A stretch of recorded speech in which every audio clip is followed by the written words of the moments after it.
자, 이번에는 이제 가장 기본적인 이제 수열의 극한을 이제 했었고요. 일반적인 다항식, 불이식에서의 극한, 그 다음에 등비수열 극한. 등비수열 극한은 아까 뭐라 했죠? 지수가 무한대로 가는 지수꼴의 극한이었습니다. 자, 이번에는 또 이제 가장 이제 큰 내용을 벗어나서 약간 좀 옆에 있는 내용이긴 한데 꼭 알아야 될 중요 내용입니다. 즉, 수열을 표현하는 방식 중에 점화식이라는 거 있었죠? 그죠? 예를 들어서 이런 겁니다. n번째 항과 그 다음 번째 항을 연속적인 관계로서 규칙을 표현하는 방식이 뭐야? 점화식이죠? 그러니까 수열이 an이 n의 식 이렇게 주어지는 게 아니라 점화식 형태로 주어졌을 때 극한값을 구하는 방식입니다. 수열에서는 굉장히 중요한 방식이고 굉장히 고난도 문제에서는 굉장히 많이 쓰는 문제인 거니까 잘 정리하고요. 방법은 크게 두 가지가 있으니까 두 가지를 머릿속에 딱 기억하기 바랍니다. 알았죠? 자, 이처럼 두 개의 점화식이 주어졌을 때 이때 an의 극한값을 구하는 방식은 두 가지입니다. 방법 1, 가장 일반적인 방법이고요. 점화식에서 일반항을 구한 다음 그 다음 극한값 구하면 돼. 뭐 당연한 거 아니야. 그래 안 그래? 근데 문제는 뭐냐면 우리가 점화식에서 일반항 구한다는 게 등차 수열하고 등비 수열 빼면 쉽지가 않죠. 그래 안 그래? 그렇지? 따라서 이런 경우는 점화식이 등차 또는 등비를 표현하는 아주 간단할 때는 우리가 사용하기 좋은데 그렇지 않을 때는 상당히 어렵습니다. 그죠? 그래서 두 번째 방법, 일반항을 구하지 않고 극한값을 구하는 방법이 있어요. 그게 뭐냐면 수렴의 수학적 정의를 이용하는 겁니다. 자, 우리 앞에 맨 처음 할 때 수렴이라고 하는 것은 극한값이 어떤 알파 상수로 접근할 때 그때를 수렴이라고 하고 수학적 정의는 n번째하고 n 플러스 1번째의 극한값이 어떻게 돼야 돼? 같아야 됐었죠? 그래 안 그래? 근데 점화식 속에는 an과 an 플러스 1의 관계식이 들어가 있기 때문에 n은 an의 극한값이나 an 플러스 1의 극한값이나 같다는 걸 이용해서 점화식에서 우리가 또 an의 극한값을 구할 수 있다. 이런 방식입니다. 단 어떤 전제에서만 하겠어요? 이런 건 당연히 수렴한다는 전제에서만 하겠죠. 따라서 이거는 조건은 수렴할 때만 누가? an의 극한값이 수렴할 때만 우리가 이것을 적용할 수 있는 겁니다. 발산하면 당연히 못하지. 그죠? 자, 그럼 이제 그 연습을 두 개의 예제를 통해서 잠깐 할게요. 자, 점화식 이렇게 주어져 있습니다. 사실 이거 두 개 똑같은 점화식이야. 도전하기 전에 잠깐 볼까요? 그래서 이거 답은 똑같은데 이거 전개해서 정리해봐. 이거 나와 안 나와? 빨리 암산해봐. 가로 풀어가지고 정리한 다음에 정리하면 나와야 안 나와? 나오죠? 근데 이 두 개의 형태를 선생님 모양을 바꿔줬습니다. 같은 점화식인데 이렇게 줄 때하고 이렇게 줄 때 방법을 뭘 쓸까? 그걸 선택하기 위해서 예제를 달았습니다. 자, 먼저 첫 번째. 이렇게 주었을 때 an의 극한값을 구하라 그랬는데 이거 딱 보니까 이건 일반항 구할 수 있나요? 판단해 보세요. n번째와 n 플러스 1번째가 연속적으로 2분의 1을 곱하는 거야. 크게 써볼까요?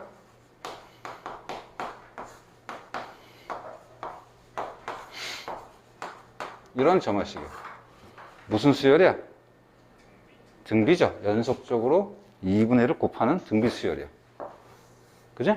이게 공비 역할을 하는 거야. 그죠? 근데 an이 아니라 누가? an-6이라는 수열이 등비 수열이 되는 거야. 그래도 우리 일반항 구할 수 있잖아. 따라서 이거는 등비 수열 규칙을 적용하면 되니까 an 빼기 6이라는 수열은 등비 수열입니다. 따라서 첫째 항에다가 곱하기 공비의 n-1제곱 하면 되지. 공비부터 정할까? 공비가 뭐야? 2분의 1이죠? 첫째 항은 뭘까? A1이 아니라 A1 마이너스 6이 첫째 항이 되겠지.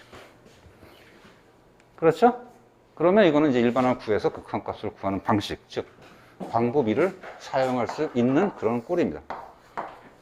그러니까 꼭 기억하세요. 특히 등차 등비 같은 건 일반항 구해서 하면 돼. 응? 근데 조금 더 이제 그건 나중에. 자, 두 번째. 그럼 마무리는 하고 가야지. 마무리 합시다. 자, 그러면 따라서 A1 값이 1이라고 줬으니까 첫째 항이 결국 뭐가 된 겁니까? 이게 1이라고 줬으니까 정리하면 마이너스 5 곱하기 2분의 1의 n제곱인 거, n-1제곱이고 6을 2항 시켜버리면 완벽하게 an이 일반항이 나오는 거지, 이렇게. 그러지? 그냥 그래요? 그럼 이제 극한값 구할 수 있잖아.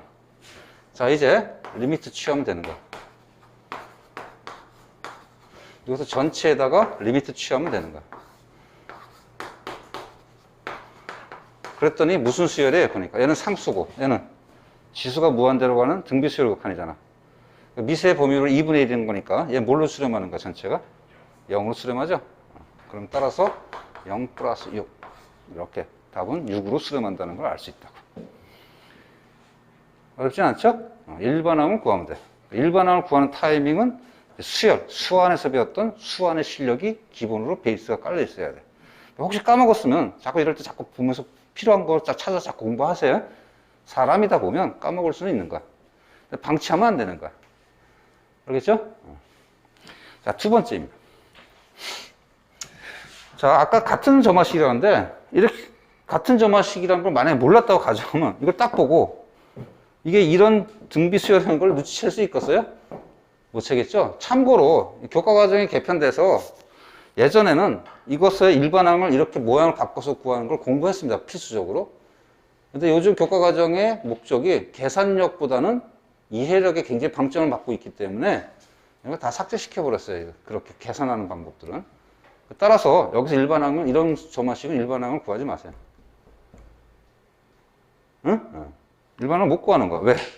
2분의 1이 없으면 등차 수열이고 3이 없으면 등비 수열인데 두 개 들어가면 뭐야? 1차식이거든? A에는? 뭐야? 골치 아픈 거야. 자, 이럴 때는 아까 했던 수렴 정의를 이용할 수 있습니다. 요겁니다. 방법이. 수렴 정의. 자, 어떤 방식이냐? 자, 설명 들으세요.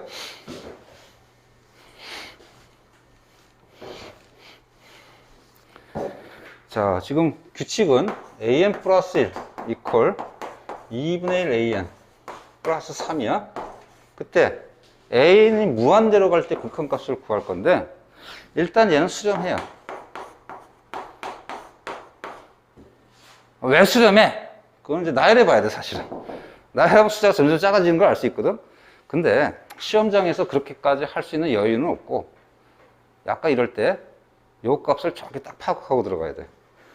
A의 극한값은 이렇게 물어봤어. 무슨 뜻이야? 문제 자체에서.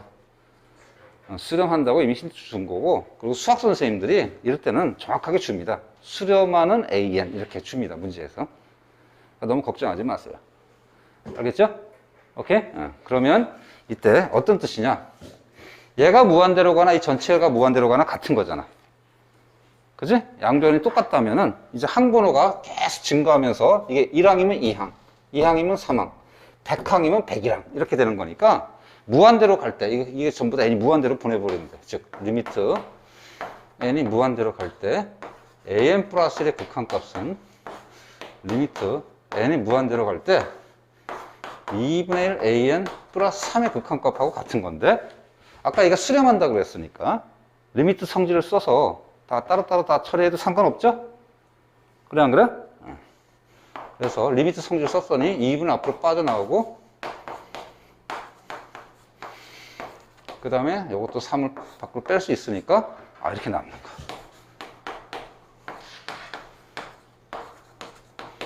그러면 아까 했지만 얘가 수렴한다고 했으니까 얘의 극한값이 알파라면 얘도 무조건 뭐가 돼야 되는 거야? 알파인 거지? 그래 안 그래? 그러면 결국은 남는 것은 그냥 1차식 요거 방정식 하나 풀면 끝나는 거야. 이해가요? 그러면 얘 이항하면은 2분의 알파 이꼴 3이 되는 거니까 알파는 뭐라는 걸 알 수 있어? 6이면 알 수 있죠. 이게 굉장히 중요합니다. 보통 책에 많이 써있지 않은 기본수도 많은데요. 이제 굉장히 중요하니까 방법이 수렴정의 이용하는 케이스 잘 복습하기 바래. 알았죠? 오케이? 자, 그러면 이때 점화식이 줄 때가 있지만 규칙을 찾아가지고 우리가 푸는 문제도 하나 도전합시다. 이제 3. 자, 앞에 이제 점화식이 주어졌을 때 이 극한값을 우리가 어떻게 구한지를 살펴봤는데, 점화식이 굉장히 수열에서 중요한 역할을 담당합니다. 어떤 역할을 담당하냐면, 우리 수안에서 말을 했지만, 우리가 1항, 2항, 이걸 찾을 때, 규칙 찾을 때, 예를 들어서 AN이 뭐 2 플러스 3N이야. 뭐 이런 식으로. 이렇게 이제 관계식이 찾아가지고 규칙을 찾는 방법도 있고요. 이때는 나열해서 찾는 방법이고, 나열한다는 게 상당히 어려울 때 우리가 쓰는 방법이 요거의 관계, 즉 1항과 2항 관계나 2항에서 3항 관계나 똑같은 한 개의 규칙이 있다면 n번째와 n 플러스 1번째의 규칙을 찾으면 돼. 요게 바로 점화식의 생각이죠. 그래서 점화식을 구하는 게 훨씬 더 고급 수열에 많이 씁니다. 어려운 수열에. 예를 들어서 이런 거. 그래서 이 문제는 굉장히 중요하고요. 규칙 찾기와 극한입니다. 누구의 규칙? n의 규칙을 찾기와 그 극한입니다. 이때 나열해서 규칙을 찾기 어려울 때, 즉 나열해서 규칙을 찾을 수 있는 건 아주 초급 수열인 거고, 어려울 때는 이제 뭘 찾는 게 좋은가? 점화식, 즉 연속 규칙을 찾는 게 좋아요. 어렵지 않습니다. 자, 이거 나열하는 건 원천 불가죠. 그래 안 그래? 나열했더니 저번에 어떤 학생이 이렇게 하는 사람이 있어. 나열하면 a는 뭐가 될까 했더니 루트 2가 n개 있어요. 뭐 이질하는 사람들이 n개 더한다. 루트 2를 n개 더한다. 이렇게 이제 말로 표현하더라고. 맞아요? 아니죠? 말로 표현이 상당히 어렵습니다. 자, 그러나 점화식은 쉽습니다. 자, 이 1항이야. 2항이고, 이게 3항입니다. 즉, 이렇게 가는 규칙이나 이렇게 가는 규칙이나 같아야 안 같아요? 같지? 그러면 쭉 가다가 n번째와 n번째에서 n 플러스 1번째로 가는 규칙도 어떻게 되는 거야? 같은 거란 말이야. 그럼 그걸 어떻게 찾는 거냐? 꼭 n번째로 들어가지 말고요. 얘가 n번째 항이면 얘가 뭐가 되는 거야? n 플러스 1번째? 얘가 n번째면 얘가 n 플러스 1번째가 되는 거야. 그러니까 숫자를 그냥 그대로 보지 말고 얘가 an이라고 생각하면 얘는 뭐가 되는 거야? n 플러스 1번째고 이것의 규칙만 살펴보면 돼. 그랬더니 이 안에 뭐가 들어가? 여기 n번째가 들어가 있죠? 그래 안 그래? 그럼 따라서 n 플러스 1번째는 n번째 항에다가 뭐 하면 돼? 더하기 2 해서 뭐 하면 돼? 루트 씌우면 된다. 이거 한 번 더 확인하고 싶으면 이쪽에서 이쪽 가는 거 확인해도 돼. 이쪽에서 이쪽 가는 것도 똑같아 안 똑같아? 똑같잖아. 점화식 어려워하지 마세요. 굉장히 강력한 규칙 찾는 방법입니다. 그지? 굉장히 강력해. 자, 이게 점화식이야. 그럼 여기서 이제 극한값을 구해야 되는 그런 문제. 자, 그럼 이제 뭘 판단하라고 했죠? 일반항을 구할 거냐, 수렴 정의를 쓸 거냐 판단하면 되는 거야. 자, 일반항을 구할 수 있겠어요? 못 구합니다. 이거 처음 보는 수열이야. 그지? 못 씁니다. 이제 수렴 정의를 쓰면 되는 거야. 자, 따라서 수렴 정의 쓰면은 이제 n이 무한대로 갈 때 an 플러스 1의 극한값은 n이 무한대로 갈 때 루트 2 플러스 an의 극한값하고 같은데, 이때 리미트 성질을 쓰면, 리미트 성질을 선생님이 여기가 더하기 빼기, 두 개의 수열이 더하기 빼기 곱하기 나누게 되는 건 예시라고 했죠? 루트 돼 있어도 상관없습니다. 얘가 수렴하면 얘가 수렴하고, 얘가 수렴하면 숫자인 거니까 따로 계산이 된다는 게 리미트 성질이야. 따라서 리미트 성질에 의하면 루트 2 플러스 리미트 n이 무한대로 갈 때 an하고 똑같은 거거든. 그지? 그러면 이제 얘하고 얘 극한값을 이제 알파로 놓으면 그냥 알파를 구하는 방정식을 풀면 되는 거야. 응? 따라서 알파는 루트 2 플러스 알파를 만족하는 미지수 알파를 구하면 되는 거니까 아주 간편해요, 안 간편해요? 간편하죠? 알파 뭐겠니? 딱 봐도 뭐 제곱하고 그러지 마. 그냥 하나만 구하면 돼. 얼마야 그냥? 2죠, 2. 그죠? 극한값 2로 간다는 거. 이해할 수 있겠어요? 그래서 점화식을 문제는 일반적인 수완의 수열보다 극한편에서 훨씬 문제를 많이 낼 수 있습니다. 이유는 극한값 구하기가 상당히 편하니까. 이해가죠?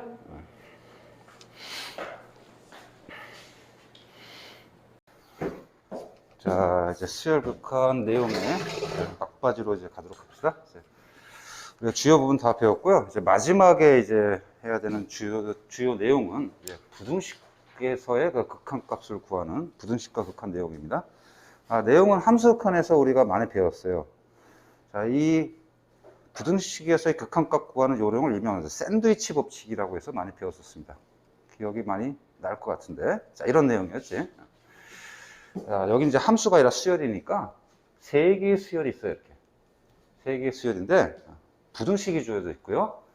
이때 AN 제일 작고, 그 다음 CN, 그 다음 BN이 제일 커요. 그럴 때 극한값은 과연 어떻게 될 거냐? 극한값도 과연 항상 AN이 제일 작고, 그 다음 BN,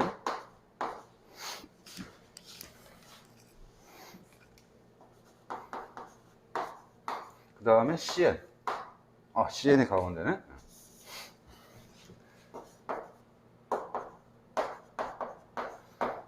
BN. 그럼 과연 극한값도 이렇게 되느냐? 어떻게 됐었지?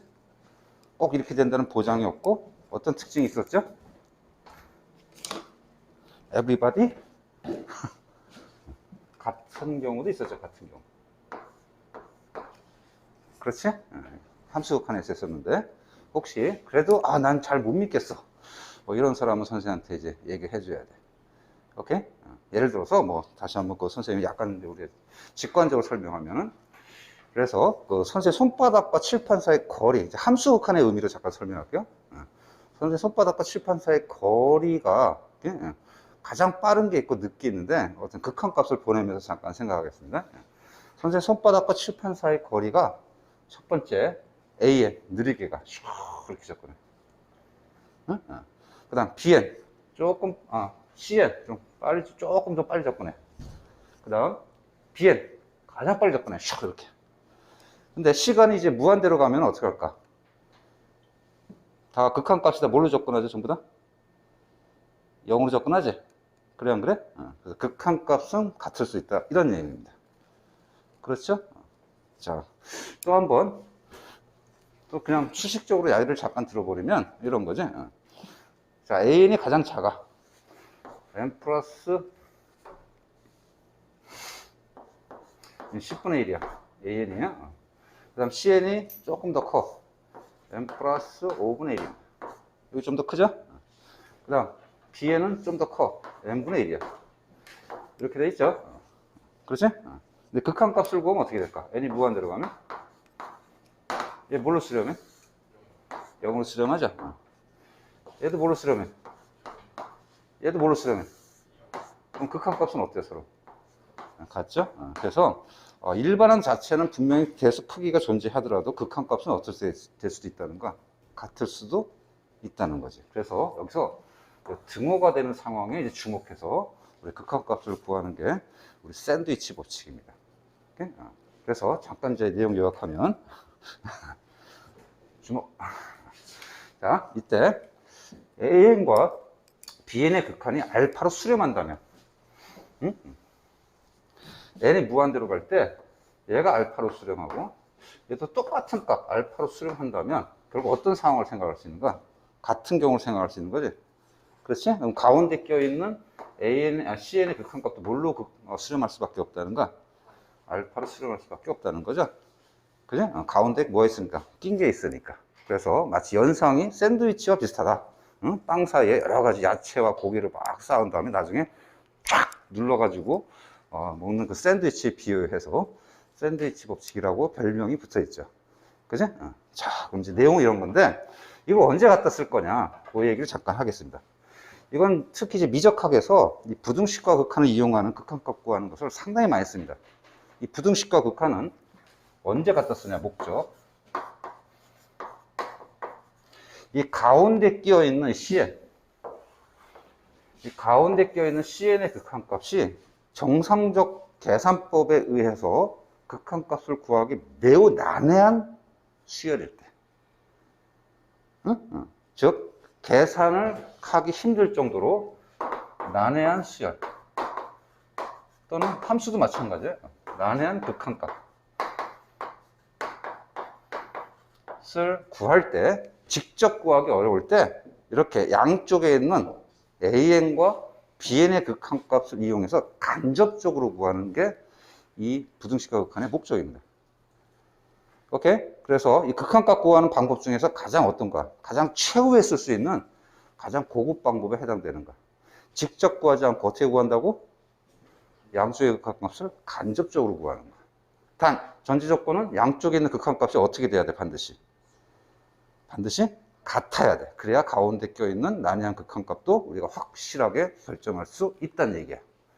그지? 마치 샌드위치 가운데 껴있는 야채와 고기 신세가 되는 거지. 그렇지? 이제 비유가 이해합니까? 자, 그래서 문제 형태는 이렇게 되어 있습니다. 자, 예를 밑에는 예제. AN이 있는데, AN의 극한값을 얘를 갖다가 우리가 확실하게 찾을 수 있다는 거, 아니면 굉장히 난해하다는 거, 이 수열이. 굉장히 난해하다는 거. 그러니까 난해하다는 표현은 정상적으로 극한값 구하기 상당히 어려울 때를 예를 드는 겁니다. 그럴 때 양쪽의 범위가 이게 주어져 있어요. 이럴 때 이 AN에 대한 극한값을 물어볼 때 어떻게 구해진다는가? 양쪽의 극한값이 만약에 같다면 가운데 껴있는 얘도 어쩔 수 없이 같다. 이걸 이용하자는 거죠.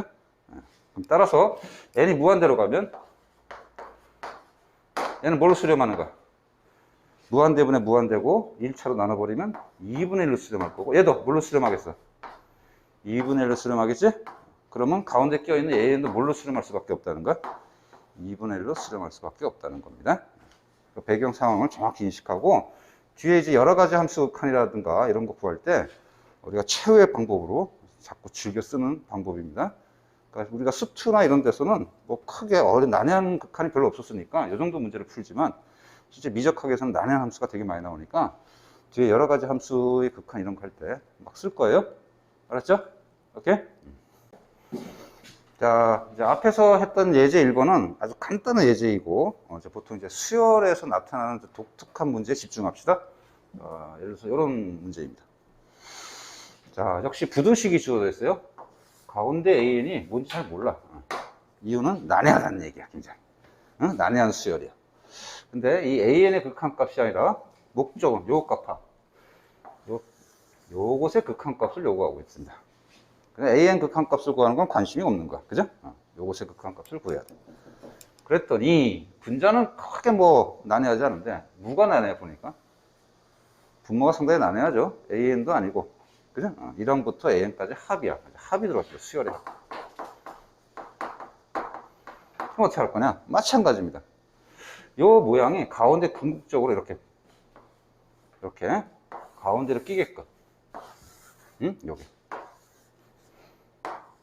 그렇게 해서 이쪽 극한을 직접 구하지 않고 어떻게?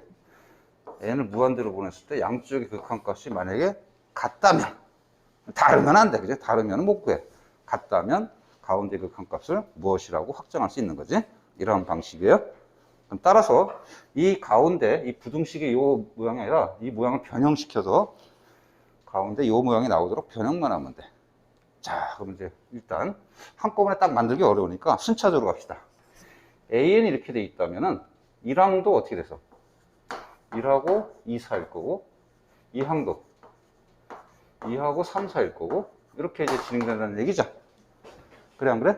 그렇지. 그러니까 따라서 요 합을 값을 먼저 구하면 1항부터 n항까지 합은 결국 누구 범위 안에 있는가?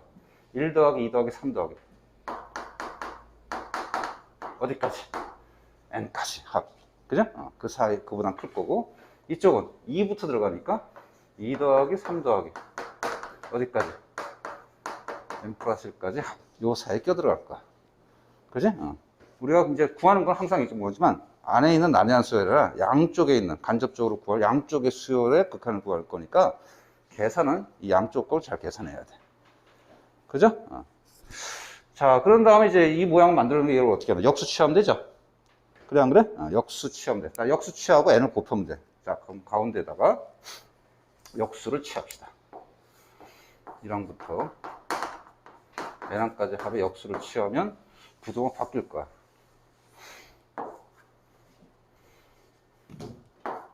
그죠? 그럼 요것은 분모에 들어갈 건데. 그지? 여기도 마찬가지. 분모가 가운데 들어갈 거야. 밑에. 가운데가 아니라 밑에. 그런 다음에 이제 분자에 뭐 곱하면 돼? 전부 다? 이 모양이 나오니까 n제곱 곱하면 되죠? 여기도 n제곱. 여기도 n제곱. 그렇지? 그래서 우리가 요것의 극한값을 구하는데, 딱 봐도 난해하잖아. 그지? 속으로 그런 사람. 나 할만한데? 그래도 우리 좀 난해하다고 하자. 그래야 문제가 체면이 쓰지. 그지? 자, 그래서 이쪽을 구하지 않고 어디로 구하겠다고? 양쪽에 있는 수열의 극한을 구하면 되는 거야. 그지? 자, 그럼 이제 선생님 앞에 연습했어요? 우리 수열 극한값 구할 때 합이 들어가. 그때는 어떻게 해야 돼? 합을 구해서 극한값 구하면 되죠? 그렇죠? 자, 따라서 이거 합을 구하면 이거는 분자는 n제곱이고 이건 뭐가 돼? 시그마 계산법을 이용하면 2분의 n 플러스 1이죠? 자, 이건 어떻게 합니까? 역시 분자는 n제곱이고 이거는 1항부터 n 플러스 1항까지 합에다가 1 빼면 되지? 그냥 이거는 시그마 k 꼴 1서부터 n 플러스 1항까지 합해서 빼기 1 이렇게 해주면 되잖아. 그죠? 따라서 2분의 n 플러스 1 n 플러스 2 빼기 1 이렇게 해주면 되지. 그렇지? 자, 이렇게 하고 이제 양쪽의 극한값을 구하면 돼. 자, 그러면 이제 이거 극한값을 구하기 위해서 이쪽에 똑같이 들어갈까 칩시다. 그럼 이것에 이제 극한값을 구해야 돼. 이쪽도 이쪽 극한값을 구해야 돼. 그러면 자, 일단 먼저 대입했더니 뭐야? 무한대분해. 무한대죠? 번부수가 귀찮은 사람은 올립시다. 자, 밑에 있는 분모의 분모 2는 번부수 처리하면 어떻게 되겠냐? 2n제요. 그죠? 여기도 마찬가지. 이것도 분자 분모에다 2를 곱해서 없애버리면 이렇게 되겠죠? 자, 그러면 이제 무한대분에 무한대고, 그럼 이제 무한대분에 무한대니까 뭐만 보면 돼, 이제. 가장 최고차만 보면 되잖아? 최고차의 개수비를 봤더니, 요거 뭐야? 이건 n제곱 플러스 n인데, n은 관심 없어요. n제곱만 중요해. n은 관심 없어, 어차피. 그죠? n제곱이 중요해. 그럼 극한값이 뭐가 되는 거야, 이거는? 2분의 1. 이렇게 되겠죠? 2분의 1이야. 2. 이렇게 되겠죠? 2, 이렇게. 그럴 뻔했네. 이것도 마찬가지. 이것도 쭉 전개하면은 분자가 2차인데 분모도 몇 차에서 최고차가 2차 있지? n제곱. 얘는 나머지는 관심 없어. 관심 없어. 결국 무한대분에 무한대꼴. 그래서 문제 계산할 때 무한대분에 무한대꼴에서 다 계산할 필요는 없습니다. 계산 자체는. 뭐만 보면 돼? 가장 최고차만 보면 되니까. 그러니까 마이너스 1. 관심 없어 이거 사실. 그럼 극한값은 결국 뭐가 되겠어 이것도? 2 이렇게 되겠죠? 그럼 다시 한번 정리했더니 얘도 극한값이 뭐? 얘도 극한값이 2로 접근한다면 가운데 있는 극한값도 뭐로 접근할 수밖에 없다? 2로 접근할 수밖에 없다. 이럴 때 쓰는 거죠. 오케이. 생각은 똑같습니다. 자, 뭐 독특한 건 아니니까 잘 정리하고요. 수열극한은 이 정도만 정리하고 선생님이 이제 도형과 수열극한이라 아주 중요한 내용들이 있는데 즉 극한 활용입니다. 요즘 활용은 특히 도형에 거의 올인하고 있죠. 요즘 시험이. 도형과 극한은 선생님이 지금 하지 않고 도형과 이제 수열극한 파트가 있는데 처음 개념 배울 때 자꾸 이런 거 하면 학생들이 자꾸 피곤해. 그래서 선생님이 요거는 극한 계산도 좀 익숙해지고 내용도 어느 정도 머리에 딱 자리 잡혔고 나면 나중에 한 번, 두 번째 돌 때 집중적으로 요거는 선생님이 수업하도록 하겠습니다. 알겠죠? 수고했습니다.